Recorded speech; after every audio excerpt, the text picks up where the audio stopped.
70 mark লিখে এসেছি 75 পাবো। তোমরা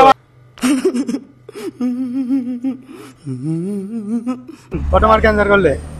নকল করেছি অনেক। জামা টামা খুলে পুরা মেটেল লাগিয়ে চেক।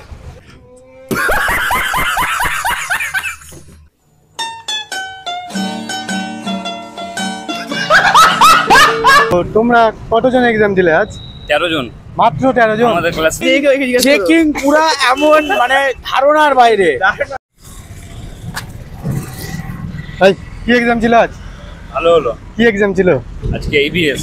তো তোমরা কতজন এক্সাম দিলে আজ? 13 জন, মাত্র 13 জন আমাদের ক্লাসে 13 জন। মানে আর কারো ছিল না এই সাবজেক্ট? না, আজকে হয়তো নেই। তো কত মার্ক অ্যান্সার করলে? ভালো নাম্বারই পাবো, 80% পেলবো ইনশাআল্লাহ।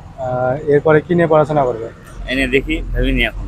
ভাবো নেই? না, জীবনের লক্ষ্য কি? লক্ষ্য আছে অনেক। ভাই কি এক্সাম কেমন হলো? দারুণ। কত মার্ক অ্যান্সার করলে? নকল করেছি অনেক। নকল করেছে অনেক। তো দেখতে পাচ্ছ মাত্র 13 জনের পরীক্ষা আজকে। আর আজকে কিন্তু সব স্কুলে এক্সাম নেই, তার জন্য কিন্তু আরও একবার চন্দ্রমোহন হাই স্কুলে আসা। আর এখানে মাত্র 13 জন কিন্তু এক্সাম দিচ্ছে। কেমন হলো? ভালো হলো। টুকলি করতে পেরেছিলে আজ? টুকলি করা আমাদের কাজ না, তাই না? কত মার্ক অ্যান্সার করলে?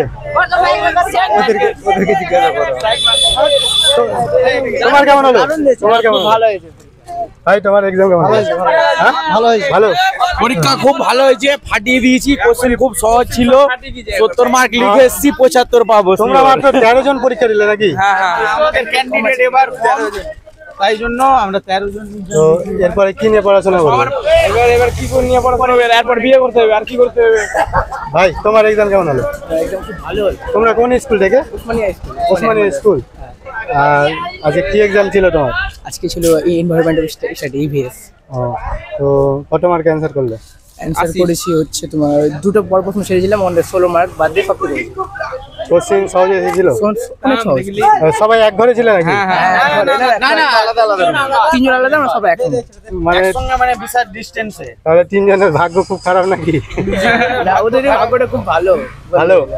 তো টুকলি করতে পেরেছিল? মনে করছে গার্ড কেমন ছিল? গার্ড অনেক ছিল। গার্ডে কথা ভালো না। চেকিং পুরা এমন মানে ধারণার বাইরে। জামা টামা খুলে পুরা মেটেল লাগিয়ে চেক। আর এইভাবে পরীক্ষা হচ্ছে? এইভাবে চেক করে পরীক্ষা হচ্ছে? হ্যাঁ, অনেক চেক করে পরীক্ষা। তোমার কেমন হলো? একদম ফাটাফাটি।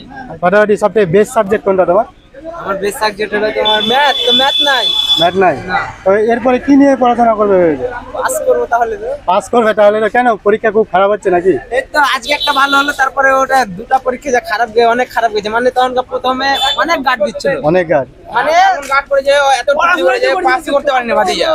খুব ভুলবার কাজ করেছে। ভুল একটা। হ্যাঁ, ভুলবারটা বেশি। আর হাতে লেগে এত বাজে ঘৃণা আছে তো হাতে।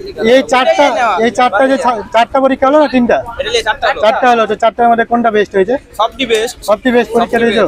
এরপরে কি নিয়ে পড়াশোনা করবে তুমি? এরপরে নিয়ে কি নিয়ে পড়াশোনা করবো? এরপরে ভাবছি তো আর পড়াশোনা করবো না, এরপরে বিয়ে শাদী করে। আর তোমার কি, তোমার জীবনের লক্ষ্য কি? আমার জীবনের লক্ষ্য অনেক বড়, একটা ইউটিউবার হওয়ার স্বপ্ন আছে। ইউটিউবার? পড়াশোনা করি, গ্রাজুয়েশন কমপ্লিট করবো, আল্লাহ বাচ্চা রাখলে আলহামদুলিল্লাহ, সামনে আগে আমি। ঠিক আছে। তোমার কেমন হলো? আলহামদুলিল্লাহ ভালো হয়েছে। তো এরপরে কি নিয়ে পড়াশোনা করবে? পড়াশোনা করবো কিনা ঠিক নাই। কেন?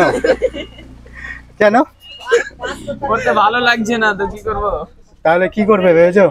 কি করবো সানন্দা? তুই কি করবি? আমাকে কিছু করবো না এখন, একটা উদ্দেশ্য আছে, ওটা বলা যাবে না।